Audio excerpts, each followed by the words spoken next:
I saw the unexpected on my wife's computer. This is an example of what you should do when you face affair within the marriage.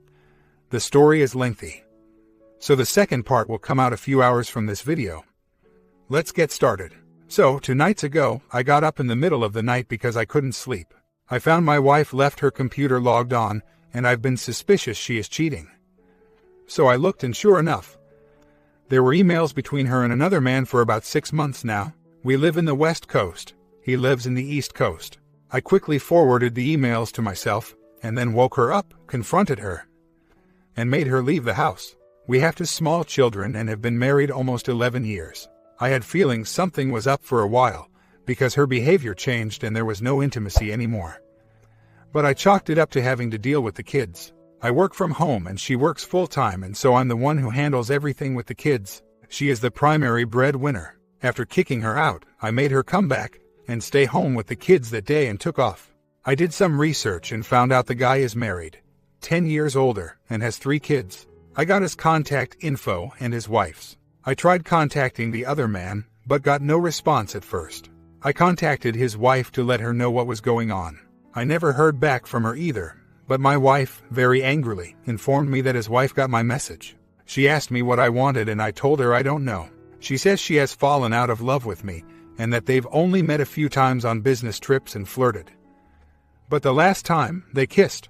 I also found out that she has another business trip planned, and their emails indicated they were planning on taking it to the next level. The other man actually responded back to me and said that nothing happened and that they had been talking constantly and texting, emailing constantly, and that they felt like it was love, but that he's been trying to be objective and has been telling her to go back to me. What a great guy. My wife is saying she loves me, but is not in love anymore. She feels that I have every right to have custody of the kids if we divorce, and is worried she will not be able to see the kids. She says she wants to be in love with me, but that she's not anymore, and that she feels like I'm more like a brother to her than a lover. She said she thinks the best thing for her would be to stay with me, but she feels like the only reason she would be doing it is for the kids. I told her that we're so fractured now, the kids are going to pick up on it if things are the same as they've been. I asked her if she was in love with this other man, and she admitted she was, but claims that even if he were not in the picture, she's been thinking about separation for a while because things have been so awkward. She canceled the business trip today because she said she knew I would not trust her. I have gone back and forth on this, and understand now that I contributed to us drifting apart emotionally and even physically. But nothing deserving of this affair. Do I walk away? Do I even try to stay married? In both cases, what do you think I should do? Luckily for me, my best man just happened to move back to the West Coast a few months ago. So he's been someone to lean on. I also am friends with one of her girlfriends, who is in a unique, or maybe not so unique, position of having had the same situation occur about 2 years ago. She has not talked to my wife since this occurred, said she's too mad to talk to her, and has been giving me advice as well. I'm not religious. The topic of counseling came up, but my wife's parents stopped being a couple when she was born and went to counseling and stayed together for more than 10 years after, all the while hating each other. She said she doesn't think counseling will work and is afraid if we stay for the kids, we will end up like her parents. She said her childhood around them was miserable and the day they separated for good was a relief. Should I press counseling as a requirement? By the way, her friend and her cheating husband separated and co-parented for 6 months and started hanging out again, and now they have been back together for almost a year. But I think they are an anomaly. Comments. If she demonstrates that she's remorseful and willing to do what you feel you need her to do to try to heal, and you still have things that you think will help, then you could keep trying. It might be days, it might be weeks, it might be months. That's up to the 2 of you.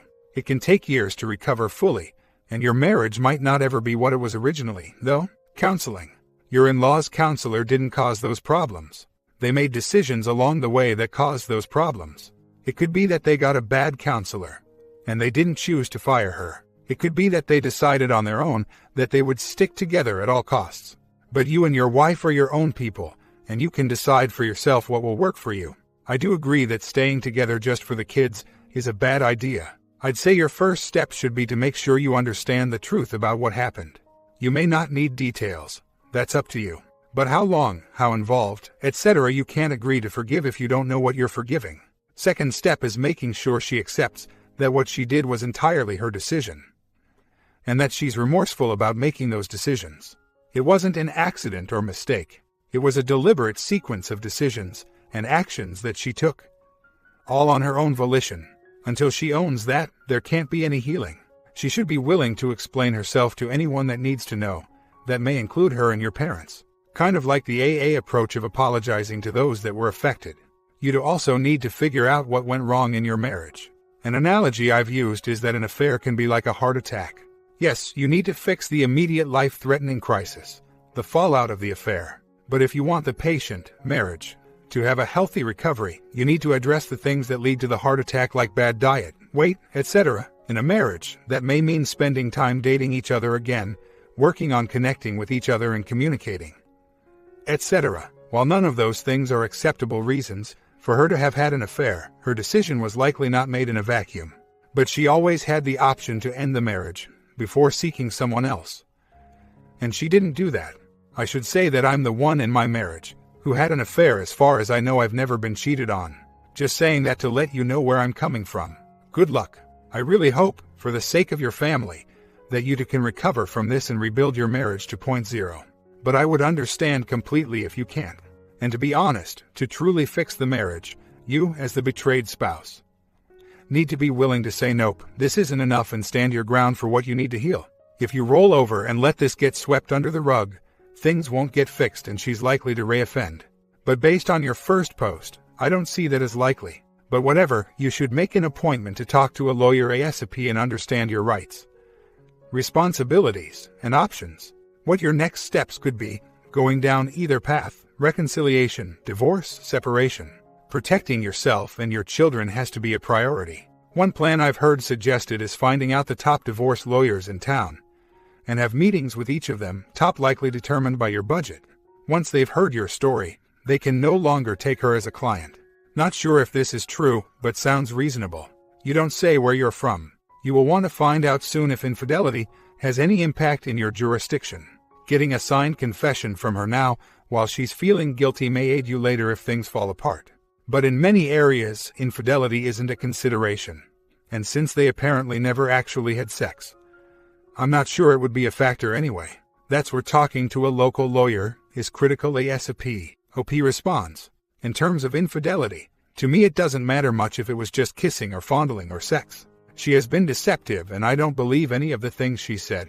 All of them are betrayals of our marriage, and none are acceptable.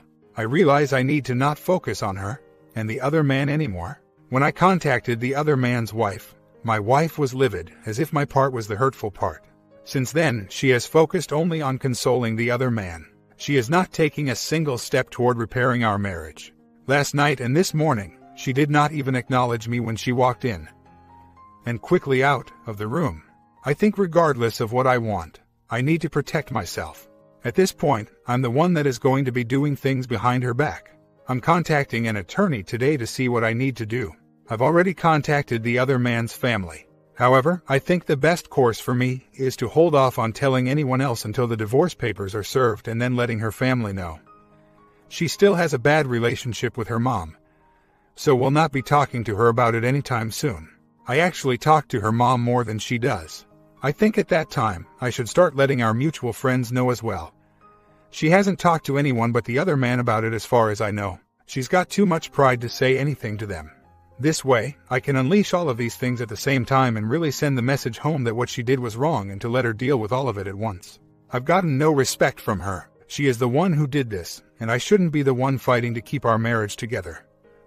But I've come to the realization that that is exactly what I'm doing. You guys are right.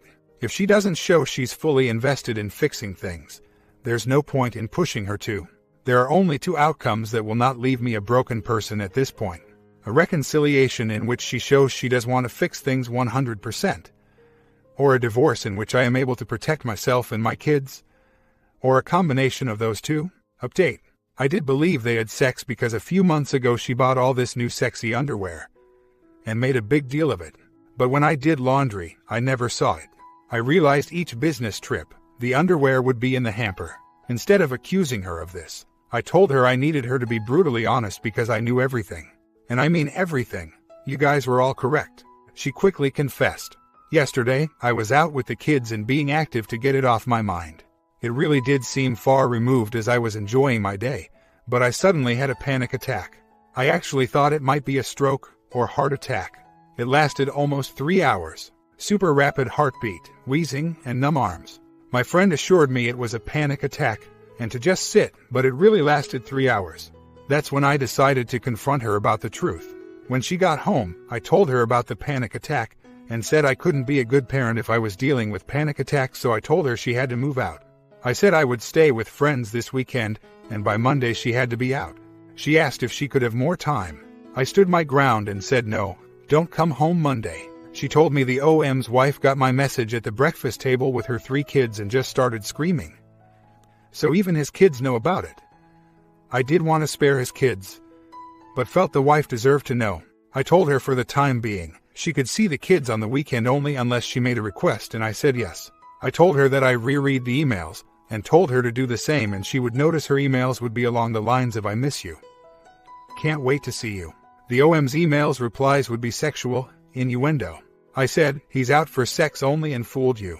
I also showed her a picture of her 2 days after our first child was born and said that I kept that picture out because I thought it was one of the most beautiful pictures of her. She is full of hormones in the picture and her face is swollen. She has said repeatedly that she hates the picture and wishes I would put it away. I told her, would you think to show this to him? Do you think he'd love if you looked like this all the time? I told her that is real love and that is what she has ruined. Then I walked out.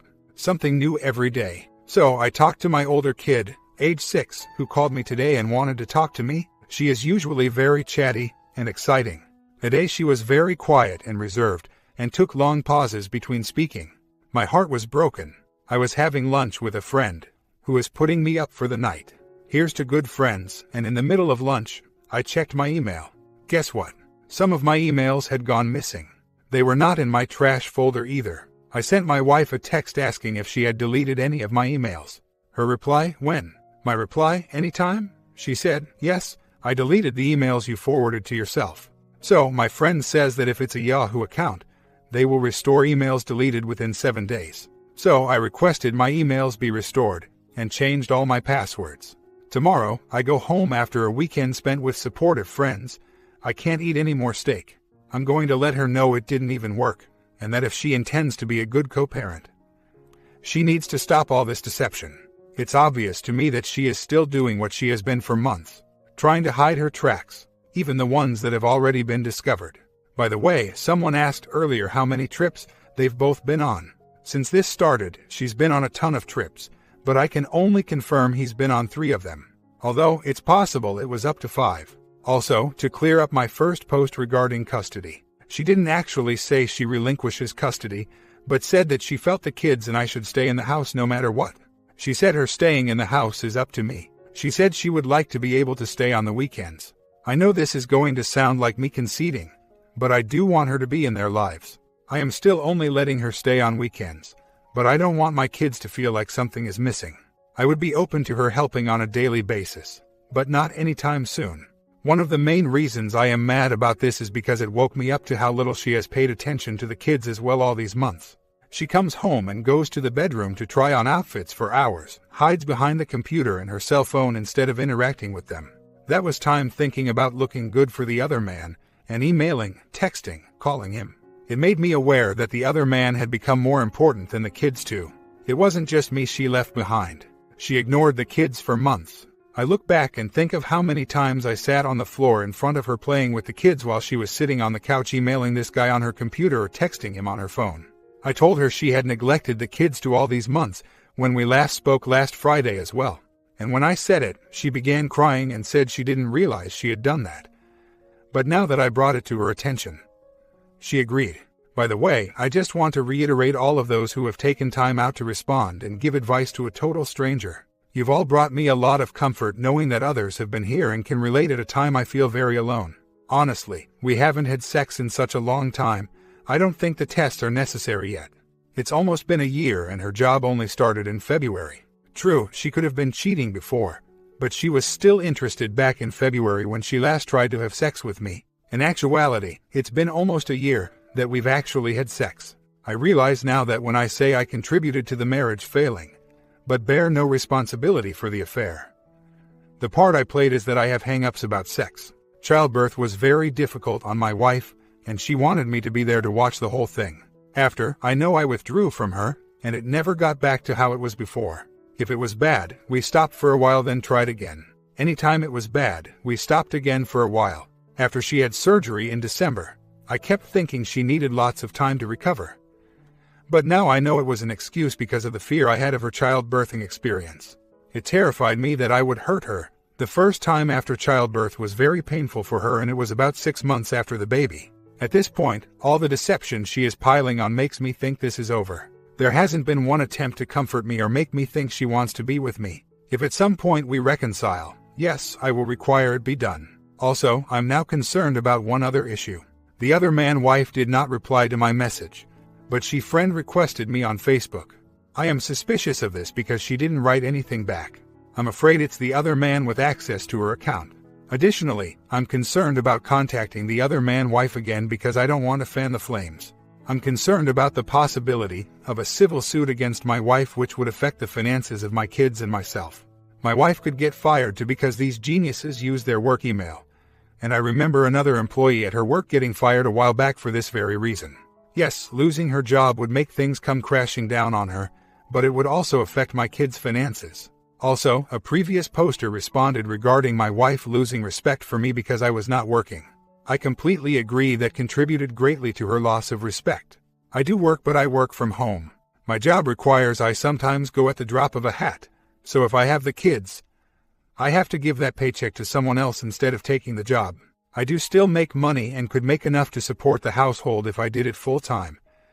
But we agreed when we had kids, one of us would stay home until they were in school.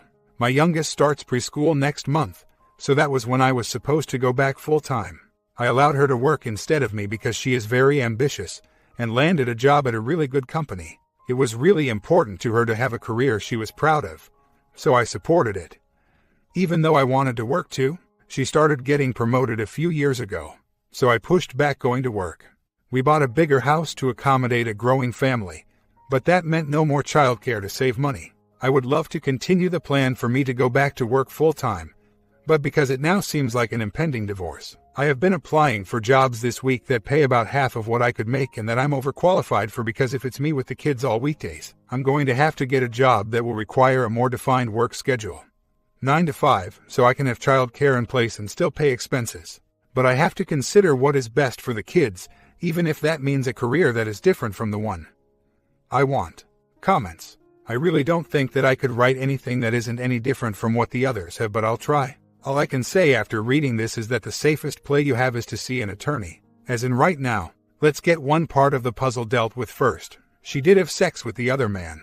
What she is attempting to do is trickle truth you with the we kissed, but didn't touch bit in order to keep you off the scent. A few months later, it will be well, I gave him oral but I stopped before he came. Then later it will be okay, we had sex, but I didn't like it. See a pattern. No to adults in a secluded hotel away from their spouses, just make out and stop, especially when the fire was previously stoked with texts, phone calls, illicit pics, and the like. And the I love you but not in love with you, and you are more like a brother to me than a lover lines. Seriously, the affair fog she's in has her believing that you are nothing more than a plan B.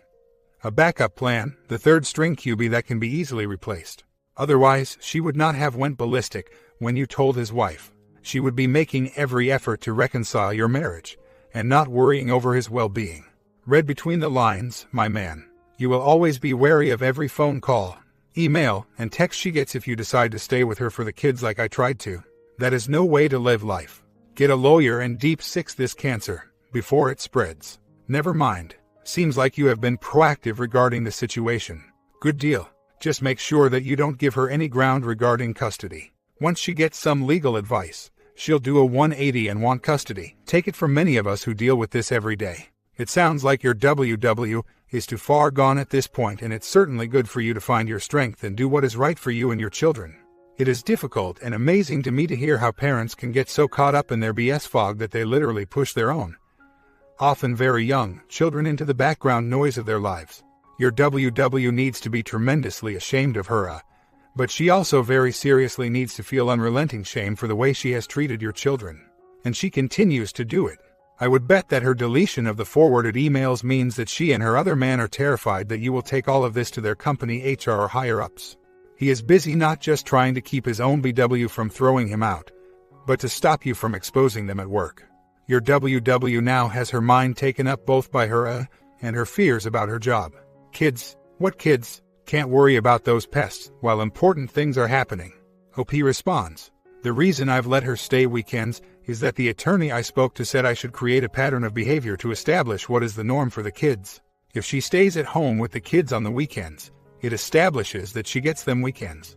I need a break from them too. I would make her take them out of the house to stay with her somewhere else. But they don't know the situation yet, and I don't want to displace them while she is staying in a seedy hotel. We did have a conversation at length this past weekend. I told her all the signs this guy was just manipulating her. I predicted he would bail now that his wife and kids know and make some excuse to her. I told her over and over that this guy was lying to her and that he would make up a lie about one of his kids to call it off, so he would have an easier exit. I must have a crystal ball because he did exactly as I said. Yup, he lied about one of his kids again, just as he did to make her sympathetic to him at the beginning. She's now starting to realize he was just screwing with her and has asked to sit down and talk sometime this week to sort through the mess she's made. I don't know if she wants to reconcile, but it appears so. I'm still not sure what I want, but it looks like a long road ahead either way. To address an earlier poster, when I told her I already had the email restored, she didn't really reply. She did say that she didn't want the OMW to have them because she had threatened to get them both fired. I am trying to take the advice here, because so far it had been gold. And the advice of my attorney. It's a battle because I know she should not be back in the house ever until she works on reconciliation. But I also feel it's best for my kids to get into a somewhat normal pattern. My attorney said whatever patterns I establish now will likely stick. Plus, the kids are showing signs of stress. I'm a father first and foremost, even if that means having to be around her or having to give up some of my rights. It's funny, at the beginning she said she felt like she wanted to stay with me, but only because of the kids. I was thinking, if it were me, I would have stayed for that reason. I would have suffered anything for them. Anyway, we will talk today, and even if reconciliation is in the cards, we still need to separate for a while. You guys are right. I have been working this past week to get to this point, just trying to open her eyes. Now that she seems to understand what this guy really is, I feel like I've had a small victory. Yet at the same time, I don't want to be a consolation prize. I don't even know if she is saying she wants to reconcile. I'll find out tonight. But it's true. Doesn't appear she came to this conclusion on her own. I am going to focus on my kids and myself. I have come to realize that although I'm not physically unattractive, I do need to get myself together to be more attractive to someone. Whether it's my wife or someone else. So my focus is going to be finding a steadier job and getting help with the kids from my parents. They live overseas. Maybe join a gym and see my friends more frequently. Whatever happens with her, I don't feel I have much control over, so I'm not going to focus my attention there until I have more info. I guess what I meant is that even if I started having feelings for someone else, I never would have acted on it because of the kids. I think if you start to fall out of love with your spouse, it is your job to work on that. For better or for worse, right? Yes, at a certain point you can't do anything if the other person is resistant to the idea of making a marriage work. But that's on the other person. I took the vows so seriously that when others I knew cheated, it made me mad that I went to their weddings. I felt I was due an apology from them for having gone to their wedding, supported them with my friendship. And my wife knew this, yet it didn't stop her. I would like her to want to reconcile, but to be honest, I haven't decided what I want. I just know she needs to try to make amends for what she's done. At least that way I can co-parent without hatred. We've had a few scheduled talks this week. Tonight's ended at around 5 a.m. She is now convinced that this guy is a serial cheater. She told me about how someone at work told her that a few other people are rumored to have had affairs with this guy at work. Now, the rumors are circulating about her too. She claims her last communication was with him last Monday when he said he needed time to be with his kids. Then she said he had no response about the lies.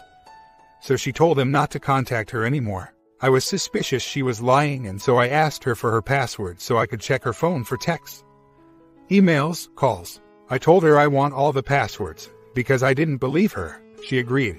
I also checked her phone records through her cell phone provider, and there's been no record of contact. So I think she's starting to be forthcoming. I told her about the underwear she wears whenever she would go see him, and later she threw them all in the trash. She's being very apologetic now and says she wants to try to work things out. She said she did think she was in love with him at one point, but realizes it was all a fantasy based on lies, and she's starting to get a clearer picture. She also said she fell out of love with me a while ago, but understands now that I've been good to her always and that now she's out of the fog of this fantasy. She's starting to realize what it means to lose me. She said she wants to see if we still have something between us. I told her I appreciate it, but this hurt will take a long time to get over. I told her she still has to leave. She agreed that she would stay away and hopes that at some point I will change my mind and allow her back. I told her at this point, I don't know if that will ever happen. She asked if we could go see a therapist together. I agreed we should for the sake of the kids. She asked me what we were now, husband and wife, trying to be friends, dating. I told her I can't help but continue being her husband because that is the role I played for almost 11 years. I told her because she broke the wedding vows, she ceased to be my wife, and so at this point, we are no longer married in my mind. She asked if I planned on dating other people.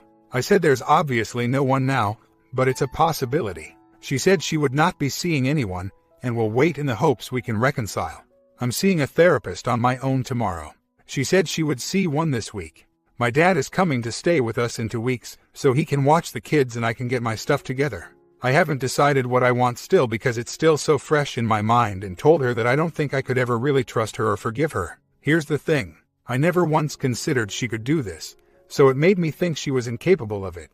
I think now I look at the situation and the fact that from the beginning it was not. I'm sorry, please forgive me. I made mistake and I love you. But rather, I fell out of love with you a long time ago, and the change that has occurred since this affair was discovered made it hard for me to take a good look at it. My gut reaction was, you are crazy. You are married and we have kids, get back over here. And that is due to her saying she is going with him. So it's hard to discern now if she is wanting to try working on it because of the kids, or because she had some sort of epiphany, or if she's alone now because of this guy. And frankly, I don't trust her. So that is why the separation is still going forward. She has said she is now being brutally honest, and it finally seems consistent with the truth for once. But I told her it's not like we are trying to get back. Our marriage is over. If you want a life with me again, you figure out a way to build back trust. Today, she continued to do all the little things as a show of affection, which I haven't seen in months. Again, I appreciate it, but take it all with a grain of salt. Who knows what will happen? You guys are right. She is painting it as waking up from a night of drinking, not a plan B thing. But there's enough evidence to support either of those. In fact, it doesn't matter to me which it is. I don't even know yet if I want her back in my life. Even though it's almost been 2 weeks, it still feels too fresh to make any sort of long-term decision. My mood is still all over the place. Sad, angry, confused, frustrated, panicked, so I know I'm too manic to make a clear decision. If we part ways, I'm working on being okay with it. I'm open to all possibilities, but I'm not going to be trusting anytime soon. In fact, I'm not even going to think about the possibility of being with my wife or with someone else for a bit. I'm just going to focus on being happy or being me. My comment, will OP change his plan? Or will he stay his course on divorcing his wife? What would you have done in this situation? I think OP might prove us wrong in the second part. Second part coming tomorrow morning. Hit that bell and see you in the final ending. Alright, everyone's presentations are done. Nick, the manager, said as he tried to move the discussion forward. Excuse me, I haven't. I recently found out something. Nick interrupted me and began to speak. There's apparently someone in this department who didn't graduate high school and is just a part-timer. Meetings should be for employees only. Absolutely right. His lackey, Mike, of course, agreed with Nick. I'm leaving. After leaving the meeting room, I started to shut down my computer. I noticed that an email had arrived, not in my personal inbox, but in the company's shared email. Thinking, there's no point in speaking up, no one will listen, I went home quietly. The next day, I heard a commotion from Nick's desk. He was staring at his computer screen, his face pale. Nick? Is something wrong? Mike looked at the screen with him. And he turned even paler than Nick. Why is he so angry? Knowing the reason for Mike's distress, I thought to myself, serves them right. My name is Adam. My mother passed away when I was in the ninth grade, and I was raised by my father. Well, you could hardly call it being raised. After my mother passed, my father changed. He drowned his sorrows in alcohol, and though he still went to work, he squandered our living expenses on horse racing. Because of that, I had to start working part-time as soon as I entered high school. Every month, I went to the convenience store with bills in hand that couldn't be auto-deducted from my father's account. Even though I endured it because I didn't want to be alone, I reached my limit in my second year of high school and dropped out. I found a live-in job at a distant inn. Thank you for everything. The day I left home, my father, still staring at the TV, spoke. Take care. That was our last conversation. Back then, 18 wasn't the age of majority, so I needed my father's permission to work, and I couldn't hide my place of employment. Yet, my father never visited me even once. I kept working just to survive, and before I knew it, I was 42. Years of hard work paid off, and I was transferred to the headquarters. I was thrilled to be recognized by the company, as I thought I'd be working in the field until retirement due to my lack of formal education. Listen up. Our work can change the future of our employees. Don't drag us down. On my first day after the transfer, Nick, dressed in an expensive suit, spoke sternly. There was a reason for this. Our inn was located in a prominent tourist destination, known so well that everyone in the state could sing its commercial jingle. At its peak, we had 5 locations within the state. But that was long ago. Due to financial difficulties and aging facilities, only the place where I had worked for many years and the original establishment remained. I was prepared to lose my job anytime, but now there was a glimmer of hope. With the rise of social media, the tourist area where the inn was located started gaining attention again. Depending on how hard the sales department, where I was transferred, worked, we could either thrive or be forced to give up this prime location to the new hotel chains continuously popping up. For Nick, who had switched careers from another industry to strengthen our sales, this was a battle he couldn't afford to lose. I understood why he had to be strict. I will do my best. Nick sneered at my enthusiastic declaration. Did you not hear what I said? I'm sorry.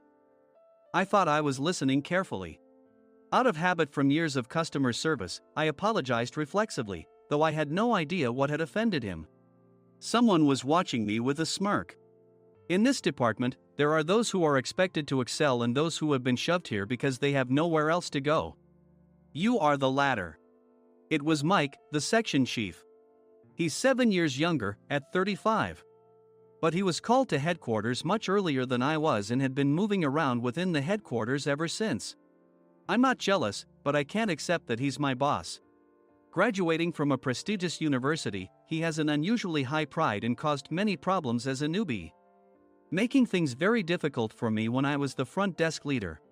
When I found out Mike was transferred to the sales department a month before me, I was disheartened. Mike is right. With just a middle school diploma, there's not much you can do. Don't even think about achieving results. As if I didn't exist, Nick remarked, I'm thirsty. Mike eagerly ran to the coffee maker.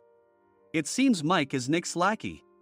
I regretted being happy about my transfer to headquarters, wishing I had stayed on site forever. Send a direct mail to every company on this list by the end of the day. Nick only assigned me tasks that even a new graduate could handle. What? There are over 1,000 companies. You want me to send to all of them by today? Yes, if you and your fellow misfits split the work, even those with nowhere else to go should finish by today.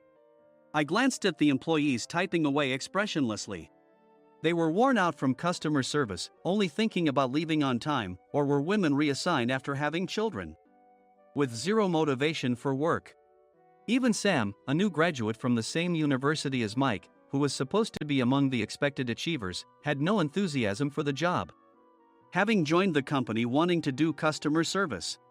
I don't care what they say, I plan to quit anytime, he said. Only Nick and Mike were highly motivated, making all the decisions between the two of them. I originally only wanted to work at the inn to survive and had no particular attachment to this job. I swallowed my words, thinking I had no right to reprimand them.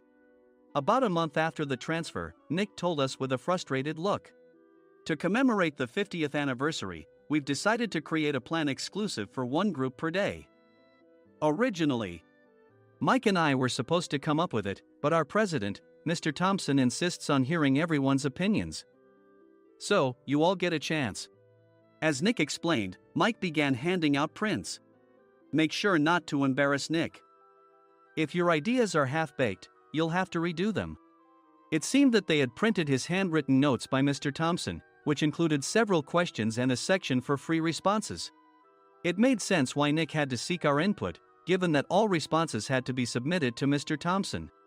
We were given a week to think about it, and a meeting was scheduled to compile our ideas. My plan is to let guests enjoy both the old and modern America. Nick began the presentations.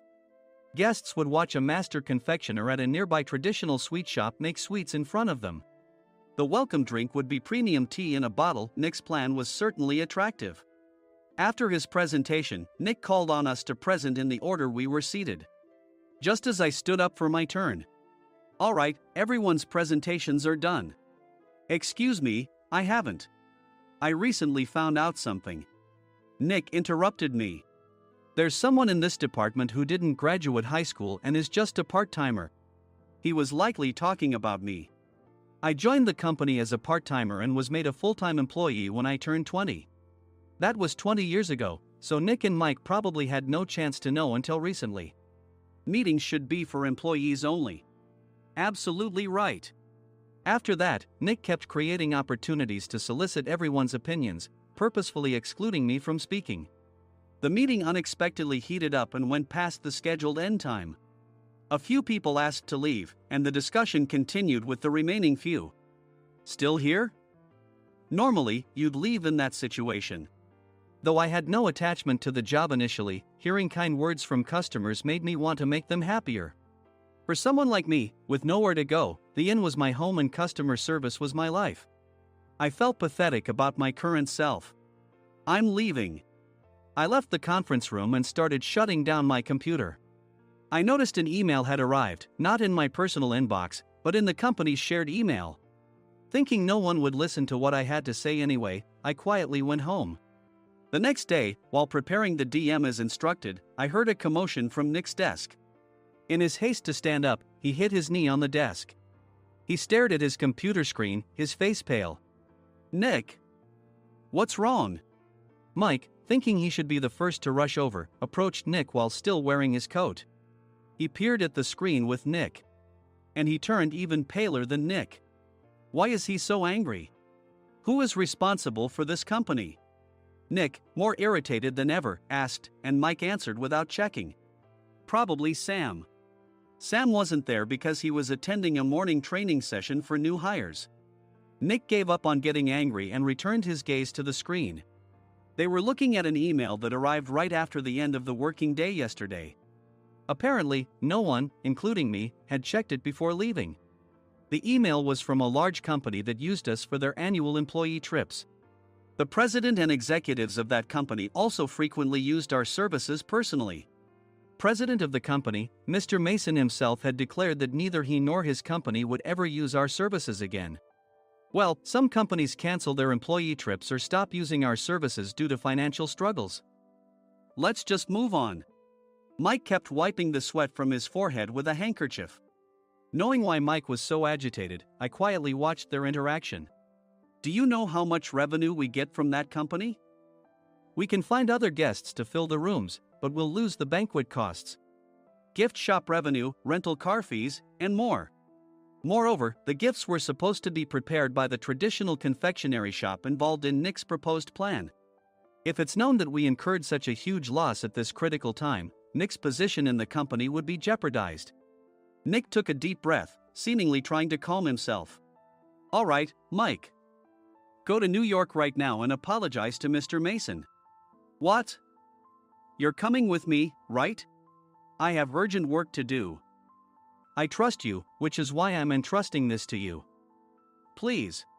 Mike, believing Nick's sincerity, agreed with a determined look on his face, saying, yes. That's Nick for you. Even if Mike went to apologize, Nick would shift all the blame onto him if the client didn't change their mind. Well, it was Mike's fault to begin with, so it served him right. About 3 hours later, Sam answered a call from somewhere and repeatedly apologized, saying, "I'm very sorry." Everyone watched to see what was happening. After ending the call, he informed Nick with a weary tone. When Mike arrived at the client's company, he only made things worse, further infuriating Mr. Mason. He was demanding, "Get his boss here immediately." It was no wonder Sam was exhausted, dealing with such a call right after returning from training. "What is that idiot doing?" "All right, Adam, you're coming with me.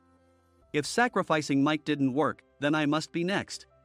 Normally, I'd want to refuse at all costs, but I saw an opportunity in this situation. "If I can be of assistance, I'd be happy to join you." I obediently followed Nick, and we flew to New York. When we introduced ourselves at the reception, it became clear how serious the situation was, as the receptionist personally escorted us to the president's office. Angry voices leaked through the door, making both Nick and me uneasy. "Excuse me. I'm Nick, the supervisor. I understand my subordinate has caused you trouble, and I deeply apologize." Nick, with his experience in the corporate world, knew enough to offer an apology before excuses. However, his customer service skills left much to be desired. I sighed as I saw Mike trembling like a small dog in the corner of the room. "What kind of training are you giving your subordinates?" Mr. Mason glared at Nick with a red face. The intensity of his gaze made even Nick take a step back. Regrettably, I joined this company only 2 years ago and was unaware of Mike's issues. I should have identified his shortcomings sooner. Indeed, I should have realized sooner. No sensible person would come to apologize and then give a lengthy presentation on the drawbacks of not using their in.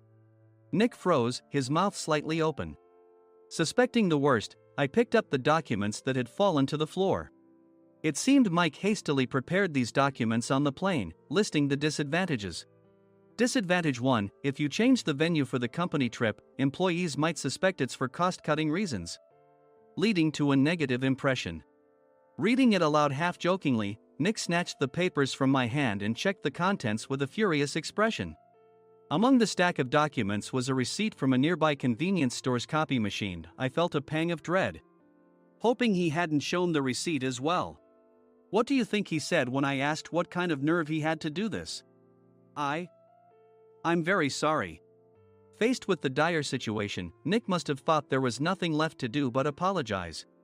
In a voice smaller than I'd ever heard from him, he uttered words of apology. He said, "I'm a Harvard graduate. I don't believe I said anything wrong." "Mike, what have you done?" Forgetting his plan to pin the blame on Mike, Nick yelled loudly, even in front of Mr. Mason. "I didn't do anything wrong." "You're still saying that? Look at him." Mike pointed at me with a shaking hand. "I was assigned to headquarters in my 20s and now I'm a section chief. This guy only made it to headquarters at 42. Everything I've done proves I was right. So why are we losing the contract?" Having said his piece, Mike collapsed to the floor. "Of course. You were sent there because you had nowhere else to go." Mike never expected to hear such words from someone he looked down upon. He lunged at me, and Nick hurriedly stepped in to stop him. "Mr. Thompson told me Mike is a quick thinker, and to take good care of him." There's no way he was pushed aside. "Don't make things worse here. He didn't say quick thinker, he said only quick-witted, didn't he?" I don't remember that part." I recalled the many troubles Mike caused when he was a newbie. When Mike was on the front line, his pride was so high that he never apologized to customers. Customer service, especially in our job, doesn't work alone. It brings both good and bad situations. If the front staff or housekeepers made mistakes, or the cleaning company didn't properly clean a room, one had to apologize to the customers regardless of personal fault. Mike, in such situations, would never apologize, insisting he wasn't at fault. This often angered customers, and as the front desk leader, I frequently had to apologize on his behalf. He caused complaints and disrupted operations, which is why he was quickly moved to headquarters. In departments where he didn't interact directly with customers, his quick thinking was beneficial and things went well. But it seemed his flaws were starting to show. Corporate reservations are supposed to be entered into the system by the sales representative. But a quick check yesterday revealed that more than 10 items were missing from the client's reservation. The handover document clearly stated what needed to be prepared. Why didn't you enter it into the system? Why do we have to give them special treatment? Filling rooms near the banquet hall, setting up all the food in advance. Specifying the brand of wine, they're too demanding. No wonder he always angered customers, I thought, feeling a headache coming on. Grouping them in rooms near the banquet hall is for our benefit too. It makes it easier for the staff to set up beds and serve breakfast since everyone's schedule is synchronized. As for the other requests, Mr. Mason suggested them to lighten our load. I didn't know that. Nick finally seemed to realize that Mike was the one who had angered the client. What did you say to them? I just told them we wouldn't give them special treatment anymore. We shouldn't waste effort on things that don't bring in money. I was utterly exasperated at his lack of understanding of customer service. Of course, we shouldn't comply with unreasonable demands. But carrying over successful practices from past stays makes customers feel remembered and enhances their experience. Good memories encourage repeat visits. That's part of our job. I looked down at Mike, who was sitting on the floor.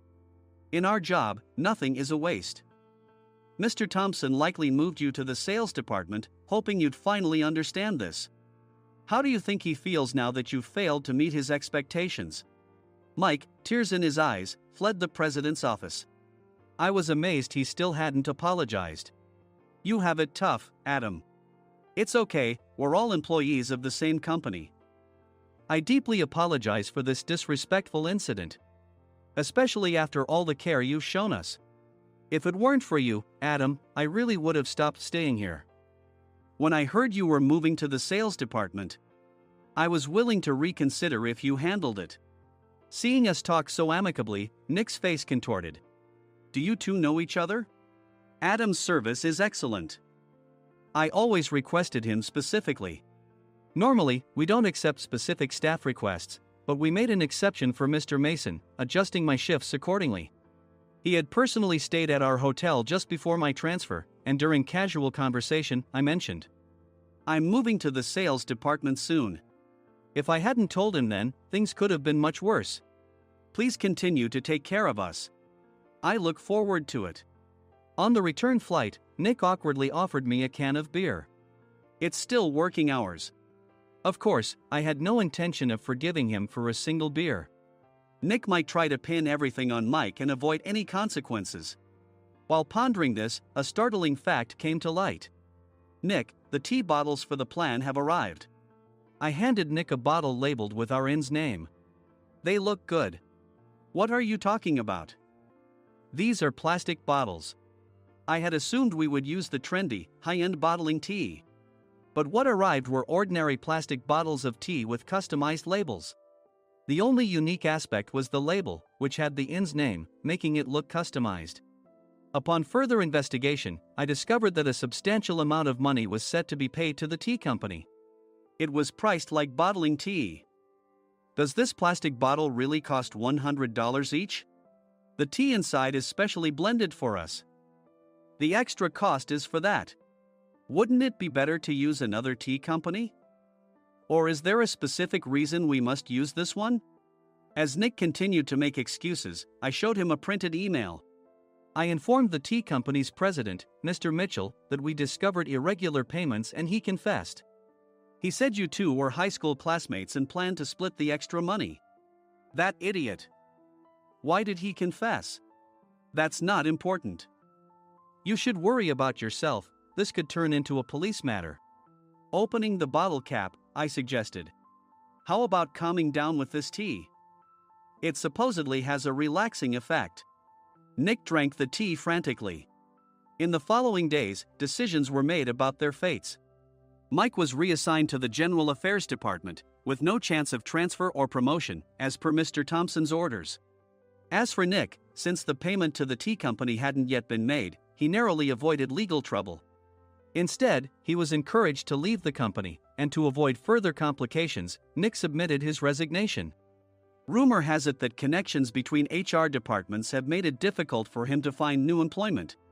Even though it was good to have those two gone, something unexpected happened in the sales department. Everyone became motivated and united in refining the 50th anniversary plan. In the end, my plan was adopted. We collaborated with the Tourist Information Center to provide personalized guides.